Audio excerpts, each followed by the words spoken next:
আগে কি সুন্দর দিন কাটাইতাম আমরা। আসসালামু আলাইকুম ওয়া রাহমাতুল্লাহি ওয়া বারাকাতুহু।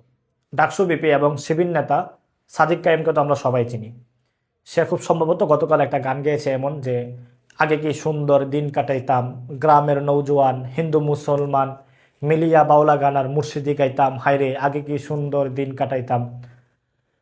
এই গানটা নিয়ে এখন অনেক বেশি কথা হচ্ছে। আমার একান্তই মনে হয়েছে যে এখানে আমার কিছু আলাপ থাকা উচিত, অন্তত উম্মার কল্যাণে কিছু অবশ্যই বলা দরকার। আপনারা বিশ্বাস করবেন কিনা জানি না, কিন্তু আমি এটা মনে প্রাণে ধারণ করি। এটাই বর্তমান সময়ে জামাতে ইসলামীর আইডিওলজি। জামাতে ইসলাম আগে ইসলাম চাইতো, এখন ক্ষমতা চায়। জামাতে ইসলামী আগে শরিয়া রাষ্ট্রের কথা বলতো, এখন তারা কল্যাণ রাষ্ট্রের কথা বলে। এরা আগে মুসলমান হওয়ার চেষ্টা করতো বা মানুষদেরকে মুসলিম হিসাবে পরিচয় দিয়ে গর্ববোধ করতো, এখন তারা পৃথিবীবাসীকে গুড মুসলিম হওয়ার একটা মেসেজ দিতে তারা একদম মরিয়া হয়ে পড়ছে। সে যাই হোক, মানে এখন আমরা মূলত যে জায়গায় খুব বেশি কথা থাকা উচিত আমি সেদিকে যাই আগাই। আমাদের দেশের যে সেকুলাররা আছে এরা দেখবেন মোটা গলায় বলে যে ধর্মীয় সম্প্রীতিতে আসলে অসুবিধাটা কোথায়। আমরা তো এমন একটা রাষ্ট্র চাই যে রাষ্ট্রে ধর্মীয় সম্প্রীতি থাকবে, হিন্দু মুসলিম একে অপরের ভাই ভাই হয়ে থাকবে, অসুবিধাটা কোথায়?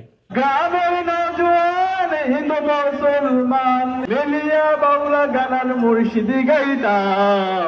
দেখেন, আমাকে যদি কেউ এই প্রশ্ন করে আমি মোটা দাগে বলে দেই, ধর্মীয় সম্প্রীতি কোনোভাবে এটা সম্ভব না। হ্যাঁ, ধর্মীয় অনুভূতির জায়গা থেকে তাদের প্রতি সহানুভূতি থাকবে। আমি আবারও বলতেছি, ধর্মীয় সম্প্রীতিতে আমি বিশ্বাসী না। হ্যাঁ, ধর্মের ব্যাপারে সহানুভূতিতে আমি অবশ্যই বিশ্বাসী। মানে হিন্দুর প্রতি আমার সহানুভূতি থাকবে। ইসলাম ইনসাফের ধর্ম। ইসলাম কখনো অন্যের উপর আঘাত করে না, জুলুম করে না, অবিচার করে না। এই জন্য হিন্দু হোক, বৌদ্ধ হোক, ইহুদি হোক, তাদের প্রতি সহানুভূতি থাকবে। সহানুভূতির কথা ইসলাম বলে, দয়ার কথা বলে, কিন্তু ইসলাম কখনো সম্প্রীতির কথা বলে না। কেন বলে না আমি প্রমাণ দিই। দেখেন, সূরা মাইদার 51 নম্বর আয়াতটা যদি আমি আপনাদেরকে দেখাই, এখানে আল্লাহ তাআলা স্পষ্টই বলতেছেন যে, ইয়া আইয়ুহাল্লাযীনা আমানু ইয়া আইয়ুহাল্লাযীনা আমানু লা তাত্তাখিযুল ইয়াহুদা ওয়ান নাসারা আউলিয়া, যে হে মুমিনগণ, তোমরা ইহুদি এবং নাসারাদেরকে বন্ধুরূপে, ওলিরূপে, বন্ধুরূপে গ্রহণ করিও না। কেন করিও না? তার কারণও আল্লাহ তাআলা বলতেছেন যে, মানে এটা একটা খুব হাকিকত মানে বাতলে দেওয়া যে তারা একে অপরের ওলি, তারা একে অপরের বন্ধু। সেজন্য তোমরা ইহুদি এবং খ্রিস্টানদেরকে কখনোই বন্ধুরূপে গ্রহণ করিও না। দেখেন, এটা কিন্তু অনেক বড় একটা মেসেজ। এটার এরপরে আল্লাহ তাআলা কি বলতেছেন সেটা আরো খুব সুন্দর। এটা বলতেছেন, এরপরেও যদি মানে ইহুদি, খ্রিস্টান, তারপর হিন্দু, আরো যত জাতি আছে ইসলাম ছাড়া বাকি সব জাতির ক্ষেত্রে আল্লাহ তাআলা যে বাস্তবতাটা বলতেছেন যে, যদি তোমরা তাদের ক্ষেত্রে ওমাইয়াতাওয়াল্লাহুম, খেয়াল করেন,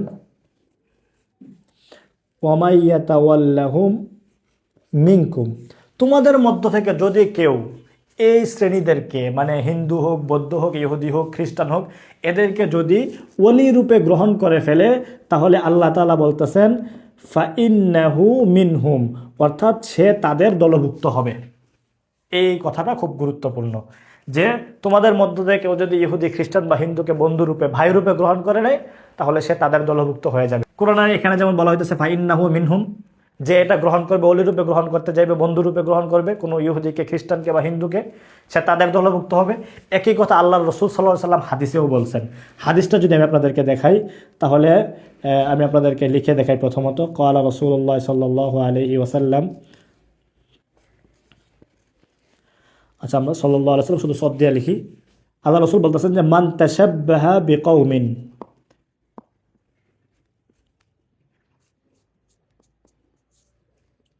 ফাহুয়া মিনহুম, অর্থাৎ যে কোনো জাতির সাদৃশ্যতা অবলম্বন করবে সে ওই জাতির দলভুক্ত। সুতরাং আপনি যদি কোনো হিন্দুকে অলিরূপে গ্রহণ করতে গিয়ে হিন্দুর সঙ্গে মিলেমিশে একাকার হয়ে তার সঙ্গে তার সংস্কৃতি সেলিব্রেট করতে যান, তাদের দলভুক্ত হবেন। সুতরাং ইসলাম আপনাকে কখনো এমন কথা বলবে না যে আপনি ধর্মীয় সম্প্রীতির নামে হিন্দু মুসলিম একাকার হয়ে একসাথে মিলেমিশে সব কিছু করবেন, ওই তাদের পুজোয় যাবেন, পূজা আর রোজা এক বইলে আপনি ফতোয়াজারি করবেন, সুযোগ নেই। ইসলামে এটা নাই এবং এটাই বাস্তব। একই সাথে এই গানটায় যে মিলিয়া বাউলা গান আর মুর্শিদি গাইতাম, এই গানের যে পরের গলিটা, এটাও সাদিক কায়েম গাইছে, সেটাও আমি দেখছি যে এভাবে বলতেছে যে, হিন্দু বাড়িতে যাত্রা গান হইতো, নিমন্ত্রণ দিত, আমরা যাইতাম। এই জায়গাটায় যদি আমি কথা বলি, তাহলে হয়তো অনেক তিক্ত কিছু বাস্তবতা আপনাদের সামনে আইনা ফেলবো। আপনারা অনেকে হয়তো নাও মানতে পারেন, কিন্তু আমার এটা বলতে হবে। মানে আমরা সবসময় বলি যে এদেশে নাচ গান কখনো মুসলমানদের সংস্কৃতি ছিল না। কেন ছিল না? যে এটা এই গান থেকে আপনারা বুঝতে পারেন।